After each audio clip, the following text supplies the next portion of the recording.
Good day, everyone.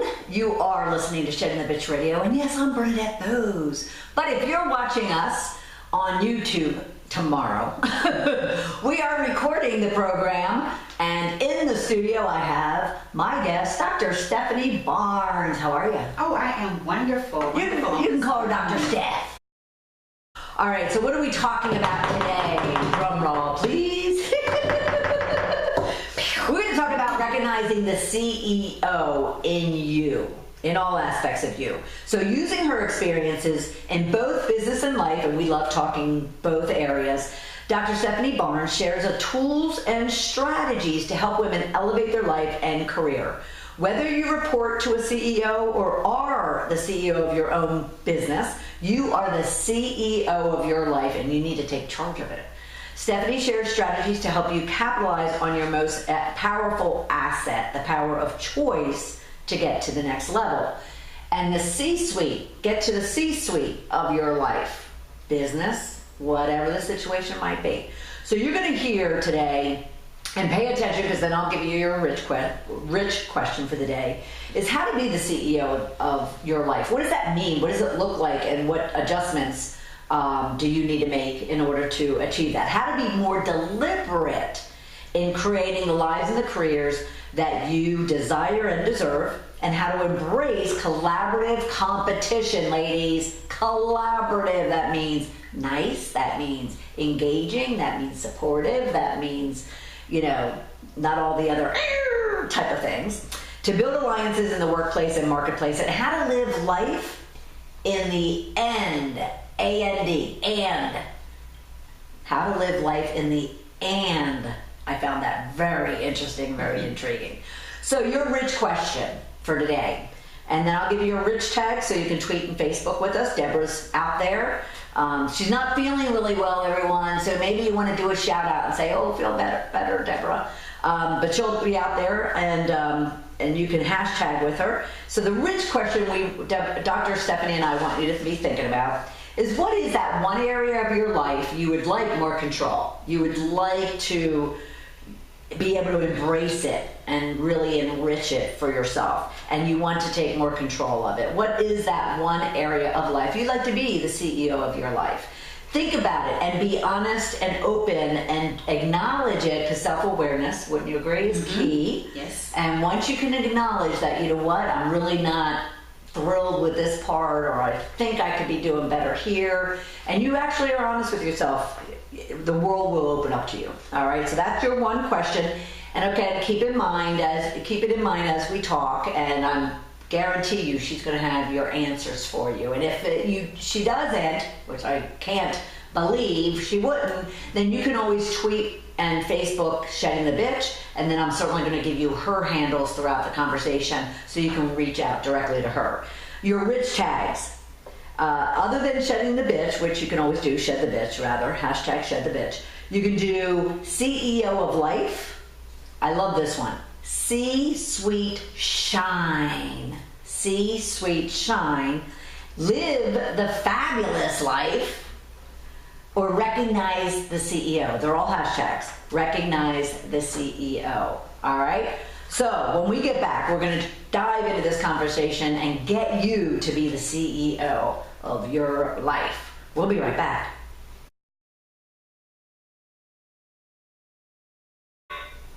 Welcome back, everyone. Are you the CEO of your life? If not, if you don't understand what that means or how to get there, don't worry about it. We're going to take care of it today with my guest who's in studio, Dr. Stephanie Barnes. But let me share more about this wonderful woman. Using her gift of vision, Dr. Stephanie Barnes equips and empowers people to see the greatness in themselves. When people work with her, they experience a transformation from good to great, from potential to purpose, and from just getting by to joyful. When people work with her, they no longer struggle with confidence, with purpose and direction. Stephanie has a proven track record of coaching and transforming employees into high-producing leaders. Dr. Stephanie Barnes is also a published author on several topics. This is your first opportunity to go Google her and look for her books. She has been featured in the Harvard Business Review, Personal Excellence Magazine, and the Huffington Post. Dr. Barnes presented a TEDx talk, another Google, What's in a Name? How Leadership Discourse Perpetuates Gender Bias in 2016. And she is the host on the Black CEO Morning Show. Stephanie is a woman who sees the possibility in life and embraces the opportunity to excel. She makes a way out of no way. In 2009, when her company leadership identified that there were few women qualified for leadership positions, she created a 12-week leadership program. 5 graduating classes went through this life-changing transformational class, producing vice presidents, directors, and managers. Several others received promotions and changed their excellence trajectory. Stephanie helped them to find the leader inside. Using this experience, Stephanie now primarily works with women to help them find their voice in the workplace and marketplace through her transformational coaching program, C-Suite Women's Network, where women learn to be the CEOs of their lives. Using lessons learned as a Harvard-educated corporate attorney, Stephanie works and helps women to create an extraordinary life and career. She and Dr. Gerald Taylor have 2 teenage sons, Nicholas and Marcus, driving her crazy, and an awesome Portuguese water dog, Zara. Did I pronounce that right? Zara. Yes. Welcome to the program. Thank you so much. I love this topic. You are so welcome. When I met Dr. Stephanie, just the shine that popped off of her face, even though she even has a little glitter eyeshadow on, you could just kind of feel how she would help women, help individuals to transform and to just really find their purpose in life. So let's start it off. So first off, we'll get to what is a CEO of your life, but how did this all come about? There had to have been one of those aha moments. Yes. Well, I used to be a corporate attorney, and I was working as an executive and kind of, going along in my career. And I was dissatisfied for a number of reasons. And I went on this quest to be a CEO, and I even called up one of my mentors, and the telephone conversation was, I want to be a CEO. Can you help me? And she was like, what? And I'm like, I want to be a CEO. And great question to ask. Yeah. Great question to ask, by the way. Don't be shy. And she was like, of what? I was like, I don't care. I just want to be a CEO. And I went through the process, and she recommended a position for me. I didn't get the position, but I was committed to being a CEO. And one of the things that I started to do, there's a stat out there, CEOs read, 40 to 50 books a year, 4 to 5 books a month, and or up at 5 o'clock in the morning. Right. So I was like, well, if I want to be a CEO, I need to get to reading, and I love reading anyway. But in the process of reading, I really began to understand it. It wasn't that I wanted the position as much as I wanted the power. Because a CEO makes decisions. They're the CEO of my company, my boss. I reported to a CEO. I was a chief, but I reported to the CEO, and he was the person that made all the decisions and the buck stopped with him. Right. The buck stopped with him. What I realized was that it wasn't necessarily that I was looking for the position, but I needed to find my voice, and I needed to find my place to be able to use my influence to make an impact in the way that I desired. And so that led to developing this program, I ended up transitioning out of being a corporate attorney into doing leadership coaching. Yes, I'm a recovering attorney.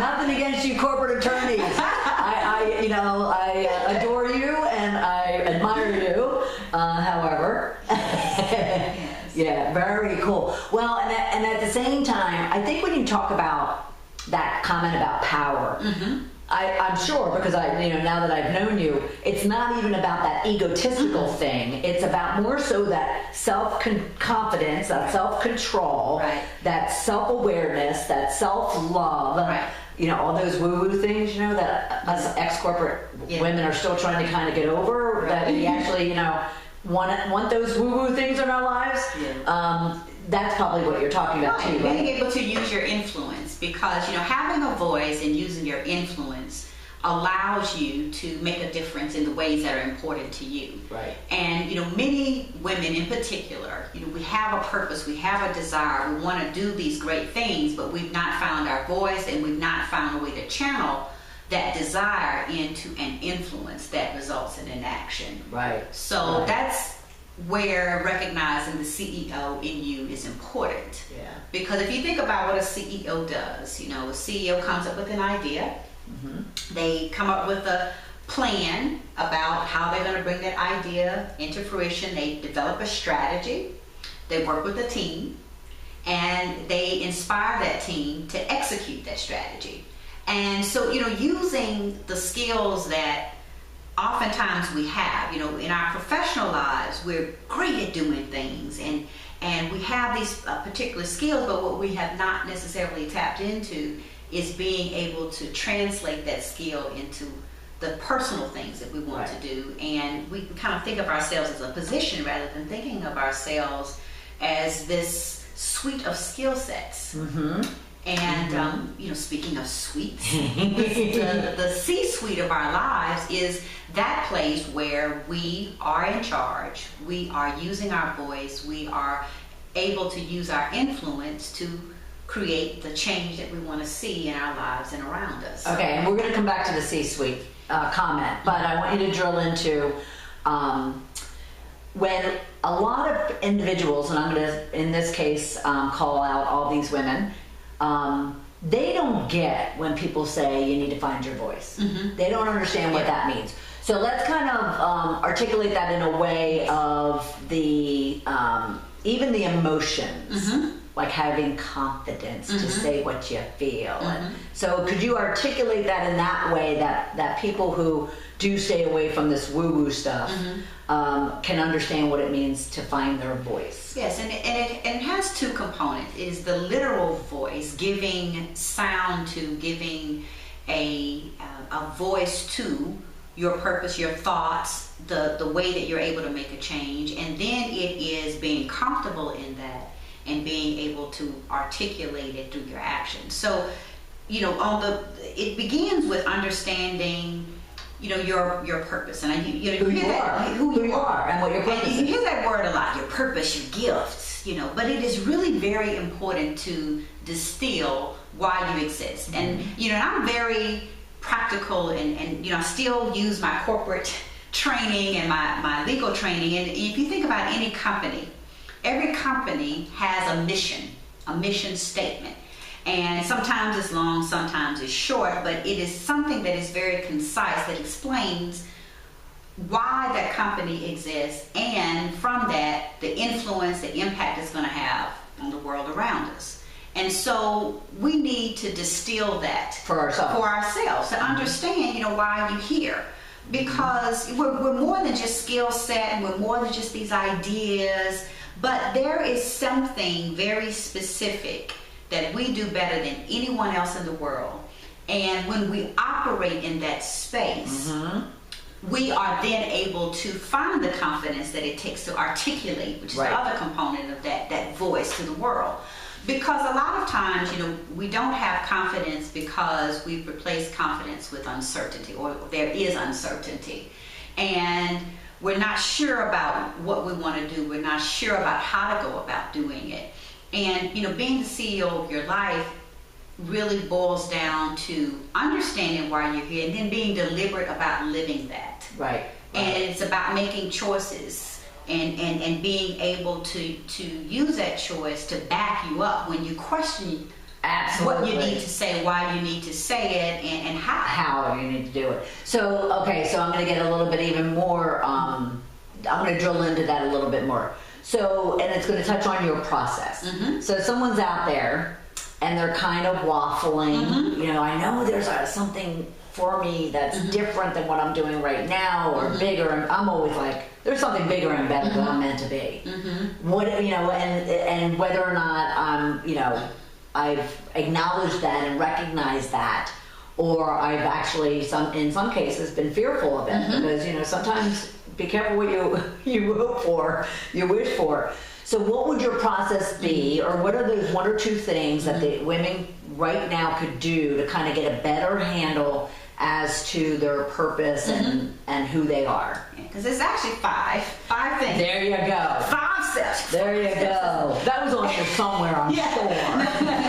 But, I remember one day when I was going through this process for myself, and I was sitting on my couch in my home I used to own in Mississippi, and I had my apple green couch in my office. It was the most beautiful office. But anyway, I won't digress. And she's very shiny and colorful. You have to watch the decor. You have to watch this on YouTube because she's very animated and gregarious. But I remember sitting there on my couch and really thinking about, why I was the way I was, how I thought the way I thought, and what was really important to me. And I really thought about, how did I make the decision to leave, what most people would aspire to get to? Because I was in the C-suite, 6-figure job, doing great, it was the dream job, and I'm like, this isn't for me. But there were 5 things that I went through, or 5 steps, and the first was, your mindset. Because if you imagine this as a we call it pyramid. I'm sorry, I had a blind moment. If you imagine it as a pyramid. She's blonde, too. Yeah.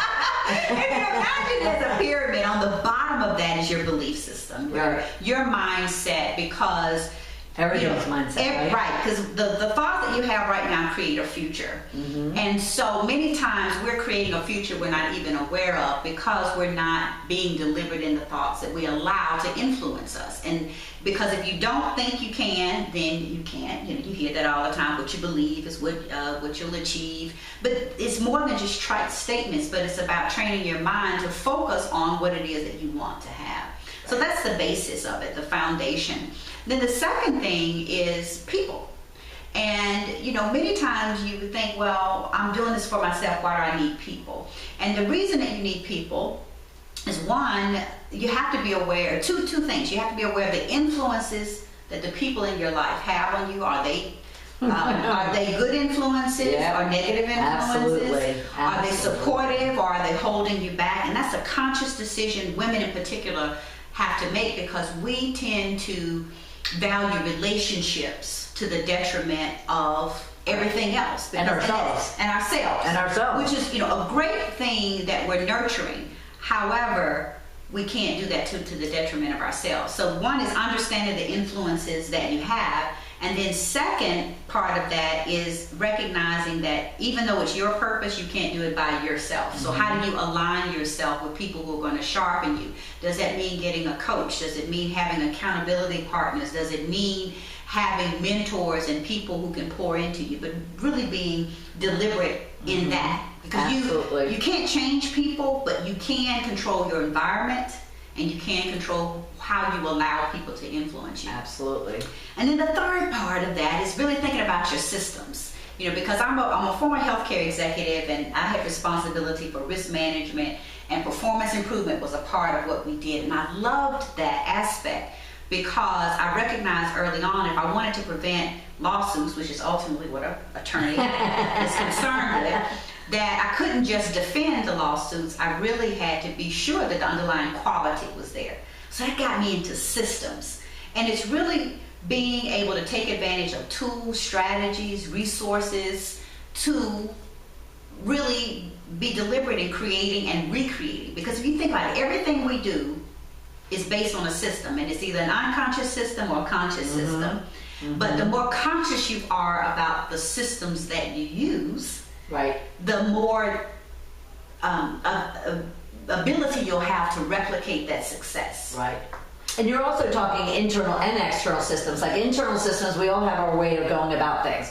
But then there's actually more external systems, like literally like calendars, and applications and software and technologies, and just the way you go about doing something, right? Correct. All right. That is correct. All right. So like your internal systems would be your habits and behaviors and your actions. The external systems would be the tools, the technology, the things like that. And then the next thing is making a decision whether you're going to get mad or you're going to get mad. And there's a difference. And of course... So that's number 4? Yes, this is number 4. Whether you're going to get mad or mad. So, a lot of times we will get mad. We'll get angry. We'll get upset. We'll cry when things don't go our way or when we're frustrated. And that is a natural emotion and you need to experience that. But you need to make the shift from being mad to getting mad, which is motivated and determined. M-A-D. M-A-D. Motivated and determined. Because being the CEO of your life is not easy. Being the CEO of a company is not easy. I mean, it carries a lot of responsibility. The buck stops with you. You're the one that's on TV when things go wrong. You're the one the board answers or calls upon when things don't go right. So you've got to have that drive that keeps you motivated and determined, which leads to the fifth part, which is understanding your why. If you don't know why you're here, you will be more likely to be mad, a little mad, angry, and less likely to be motivated and determined and to stick with it and to keep going. Right. So it really takes all of those things working in harmony, and then being conscious about where you are at those levels. Right. Conscious is key. Self-awareness, I'm telling you. Awareness, conscious, deliberate. Self-awareness. Yes. I don't have any regrets. Though I would have, my life would have been very different had I been very self-aware, many years leading up to when I was, 47, 48, when I finally decided to wake up and kind of look at myself in the mirror and see life truly as it is, as opposed to what was going on between my two ears. All right, so mindset, people, systems, mad versus mad. Motivation and determination, and understanding your why. Fabulous, fabulous, fabulous. All right, so now you have some things that you can be thinking about, and go back to your question, your rich question. What is that one area of your life that you would like to have and be more mad about? Motivated and determined. There we go. Think about that. We're going to take a quick break. We're going to come back. We have a lot more to talk about. But she did just give you kind of 5 different steps that you could be taking and thinking about. And I always tell you, do you have a journal? Get that journal out. Start scribbling. Get it out of your head onto a piece of paper. And when we get back, we're going to continue this conversation, because by the time we're done, you will be the CEO of your life. We'll be right back. Welcome back, everyone. We are talking with Dr. Stephanie Barnes, and we're talking all about being the CEO of your life. It's very exciting. We're giving you a big ass promotion today. That's all I'm going to say. If you didn't think you were the CEO, guess what? You are, and you want to own it. All right, but before we get back into the conversation, I want you all to do some tweeting and Facebooking and connecting with Dr. Stephanie. So, excuse me. You can go to drstephaniedbarnes.com in order to find out all the information. And trust me, once you pull up that site, a big smile is going to come on your face. Because like I said, she's colorful, she's vibrant, she uses her hands a lot, and you'll get that idea on her website. And you'll see all her resources, all the ways that she can support you and engage with you. So drstephaniedbarnes.com. Tweet with her at Crowned at Birth. Great handle. Crowned at Birth. Talk about confidence. And then Facebook with her at Stephanie D. Barnes, PhD. Trust me when I say, if you just Google Dr. Stephanie D. Barnes, Atlanta, you'll find her everywhere. And of course on LinkedIn, Stephanie D. Barnes, and her email should you want to reach out to her directly. And I do believe you have a contact mechanism on your website. Yes. But you can reach her directly, Stephanie at drstephaniedbarnes.com. So be sure you're connecting with her, linking in with her, tweeting and Facebooking with her, all right? And if you have any questions, especially for those of you who download this or go to YouTube and watch this after we are live, then feel free to reach out to her directly for whatever questions, stories, challenges that you'd like to discuss with her. All right, we'll mention that again before we wrap up, but there you go. All right, we have a lot to talk about because she has some concepts and some things that you really want to be thinking about, because it really does immediately kind of make you feel powerful. But before we get there, I want to really understand, I want you to understand what it is that you're not doing. Why do women or don't women recognize their strengths, their power, their skills? What is it that is keeping them from doing that? there are three reasons. The first is many times we don't give ourselves credit for the skills that we have. Amen. And you know, I remember like early on in this process, you know, when I told you I was trying to be a CEO and applying for jobs and all of that, you know, I often described myself by my position. I was an attorney, and I describe everything in my legal experience and where I went to school and all this type of thing. And one day I had to realize that there was more to me than being an attorney. You know, it was what were the things that I brought to the table. And I remember doing this exercise, and I thought about, you know, if I were to write down 5 things that I do, regardless of what position I've ever held, what are those 5 things?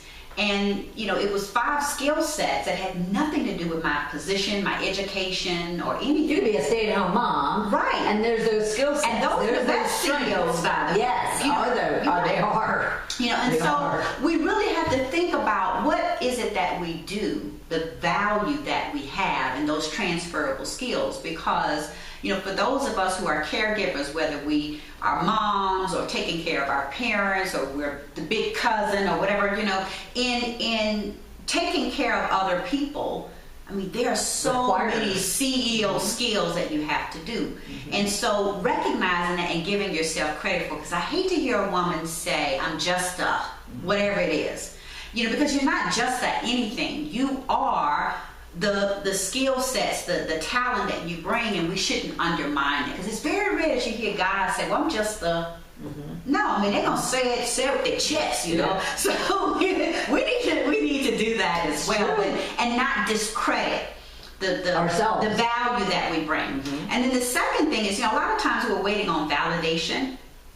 We want somebody else to recognize it in us, and instead of being confident enough to recognize it for ourselves. As you mentioned, like my Twitter handle is Crowned at Birth, right? And there's a reason for that. I love crowns, by the way. I actually collect crowns, love crowns. But there's a reason, I think, divinely, that I love crowns. My name is Stephanie, which in Greek is Stefania, which means crowned one. Oh, so that's what my mama named and my mom and dad, you know, so I was crowned at birth. That's what they named. So anyway, but, you know, if you think about wearing a crown, you know, that's very ostentatious to put something on your head and to walk around. Very bold. Very bold, right. But if you think about when you do that, you know, what does it do to you? It makes you stand up a little taller, you know. And so we need to put on our invisible crowns and be proud of that and not allow what others think of us or don't think of us or expect of us or can't to diminish our shine. That's why I say hashtag C-Suite shine. And then the third thing is, you know, we are often waiting on permission.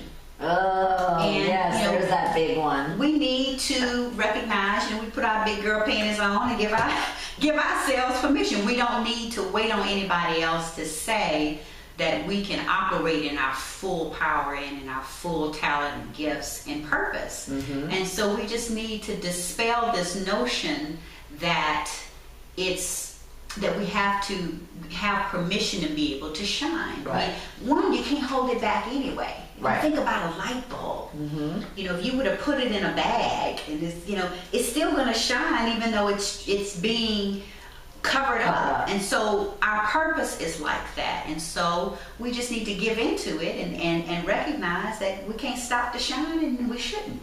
And you know, in all practicality, that really translates to you need to be okay with asking for what it is that you want. Yes. For fighting for something that you believe that you're ready for and that you deserve. Mm-hmm. To step out and do something, because don't you find that women, you know, there's a lot of studies that say mm-hmm. women wait until they're like 100% ready for something. Right. Men wait till they're like 40% ready. They're like, whatever. And I have to admit, I'd be 10% ready, and I'd be like, I think I could be that. And and that's the thing, you know, there's never a perfect time. Right. And you're never perfectly qualified. No. Here's a weird thing about qualification. You don't become qualified until you do something. So if you're sitting on the sideline waiting to be qualified, guess what? You ain't gonna get qualified.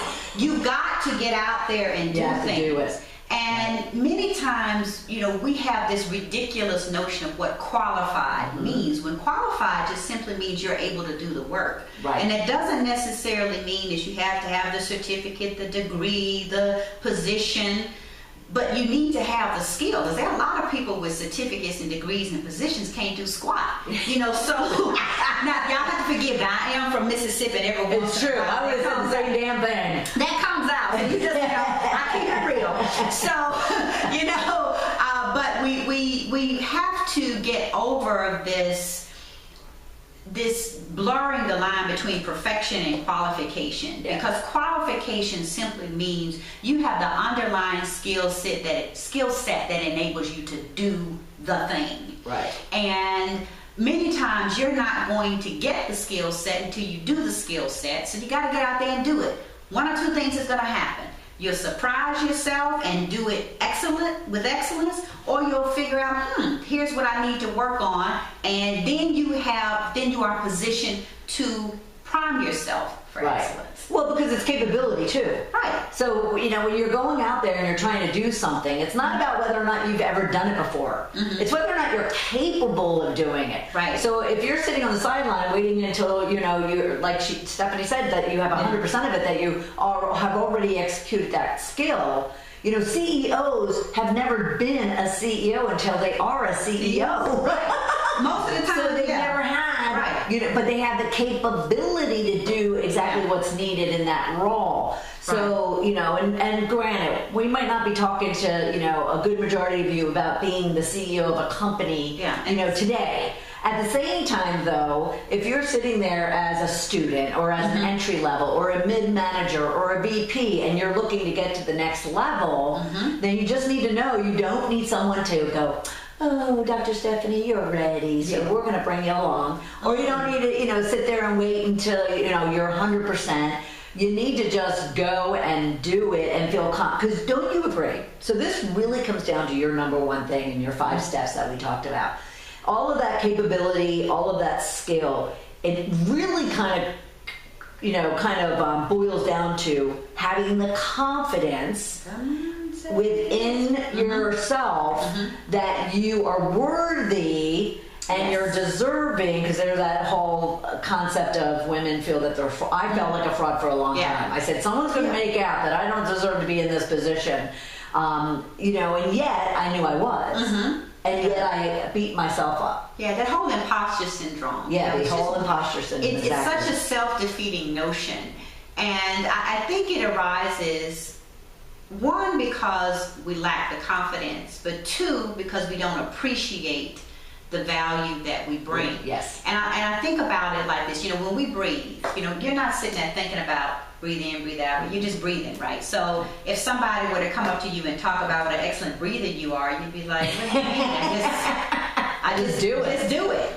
And I think a lot of times our skills, our talents, what we bring to the table becomes so second nature to us, or second nature, second nature, I had said that. You know, it becomes so natural to us that we don't think it's a big deal.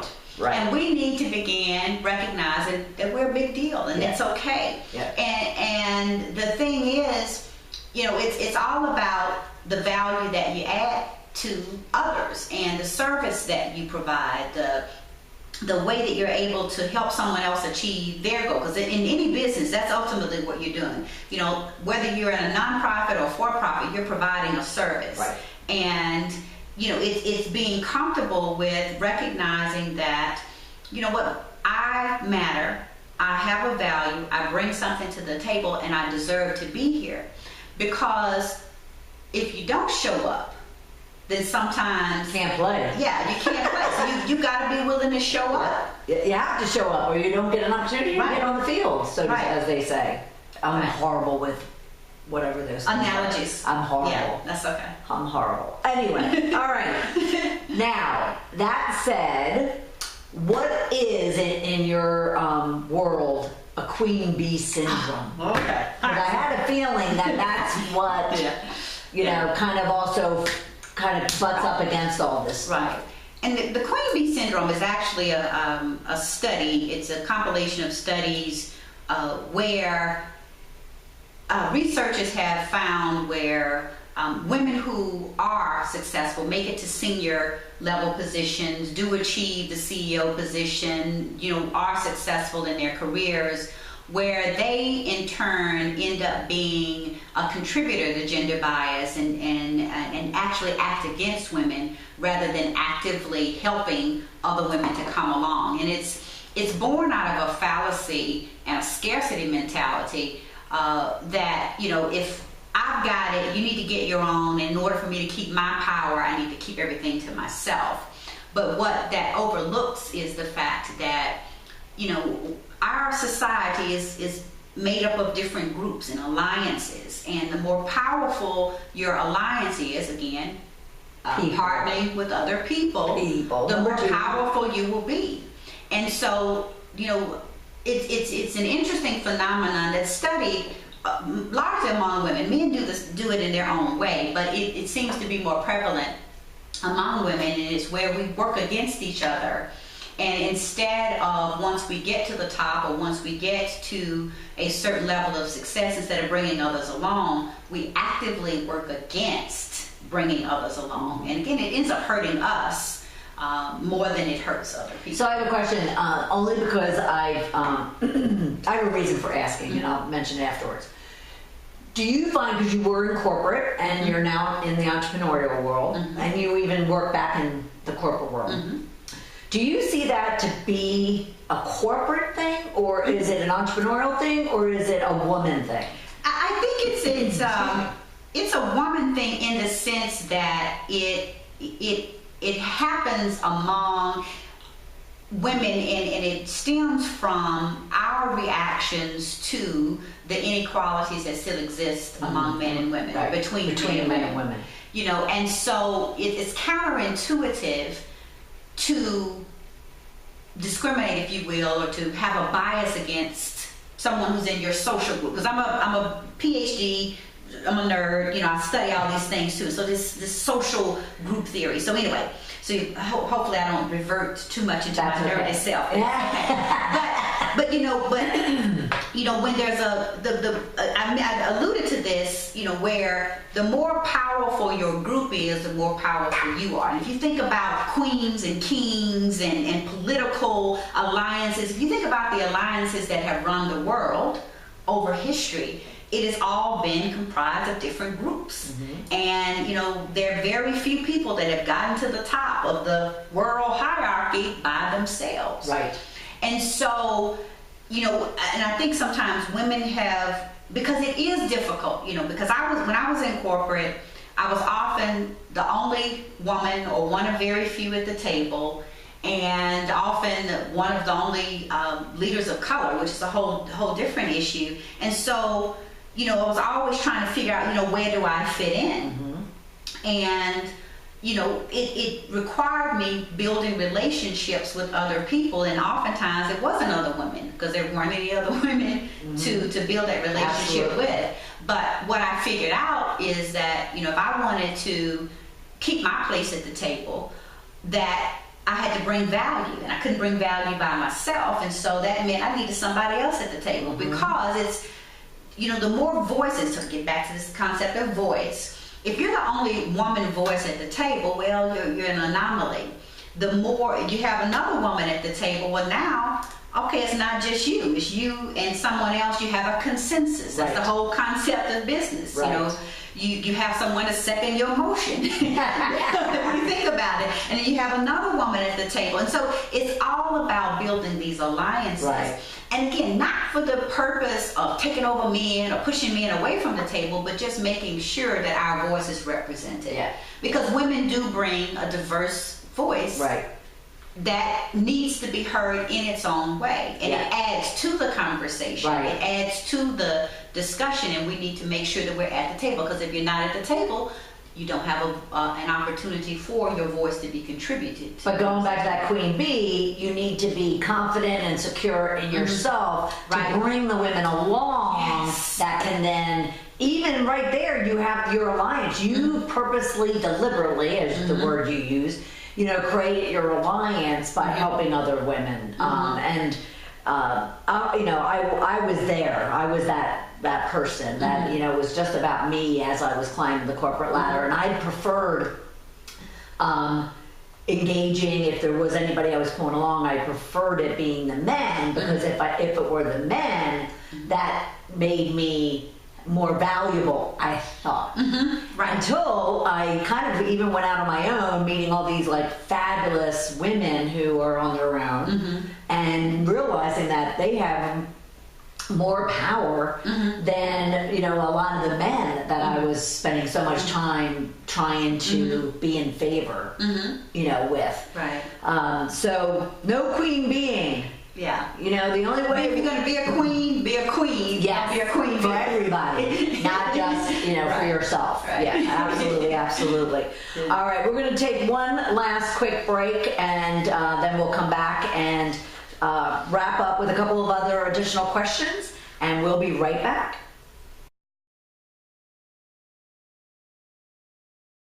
Welcome back, everyone. We're having a fabulous conversation with our guest, Dr. Stephanie Barnes, and we're talking about being the CEO of your life. We're talking about Queen Bees. We're talking about her 5-step process, or 5 steps that you can take in order for you to really kind of grasp what it means to be the CEO of your life. So if you're just joining us, you can go back and listen to the earlier portion to get those 5 steps. But we're really also talking about the whole mindset and the whole, you know, level of confidence that is needed in order for you to take control and be the CEO of your life. But before we get to that, let me just remind you, please reach out to her, Stephanie D. Barnes, Dr. Stephanie D. Barnes. You can reach her at drstephaniedbarnes.com. You can go to her website, drstephaniedbarnes.com. You can tweet with her at the best handle I've heard, and that is at Crowned at Birth. That's fabulous. And then also Facebook with her, and you can find her if you just go to Stephanie D. Barnes, PhD.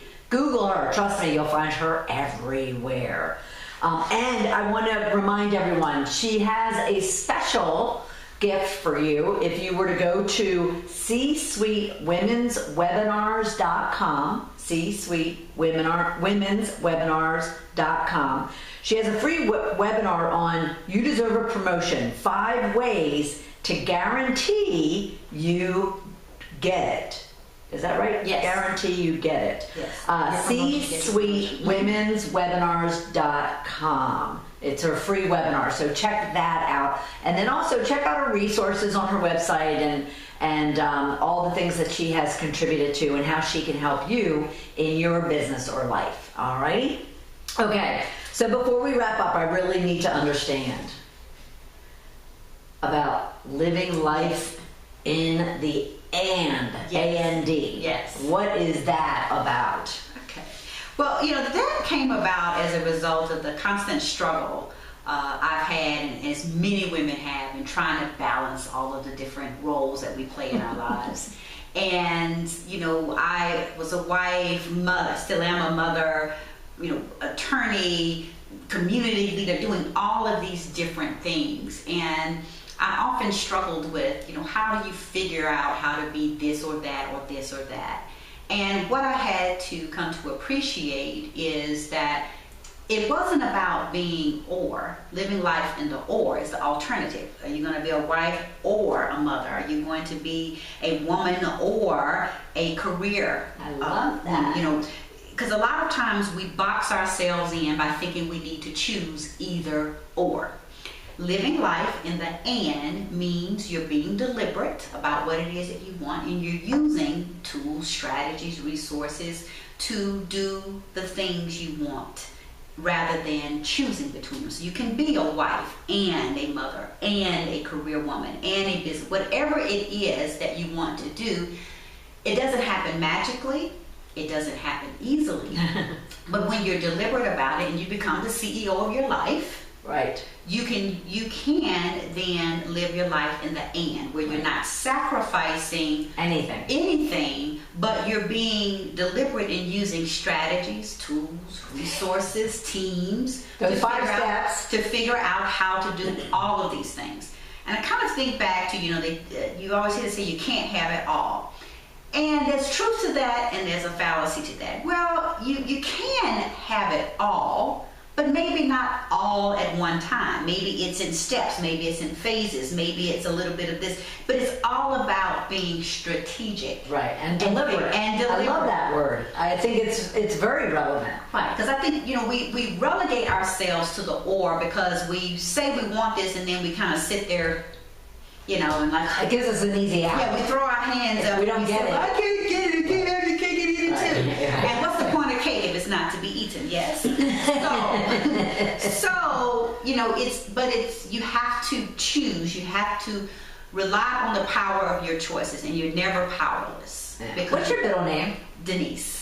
All right, because I really thought it was Dr. Stephanie Deliberate. I know, right? With the way that she, but it's so true, because deliberate is also meaning self-aware. Yes. And is meaning being conscious and present. And using power of your choices. Yes. Because when you deliberate, because you can either deliberate in that you're thinking, but then you are deliberate, and right. you use those thoughts, those actions to achieve a goal. Right. It gives you so much power as opposed to be out there loosey-goosey in the world. Yeah, I absolutely just kind agree. of not using what you have to create what you want. Yeah. So be deliberate and go after being the CEO of your life, everyone. Fabulous, fabulous. Thank you so much. Oh, thank you. This time always goes so fast. I'm sitting here and I had circled during one of our breaks, all the questions I would have asked, and we still have a bunch more. So she's going to become one of those repeat guests that we have,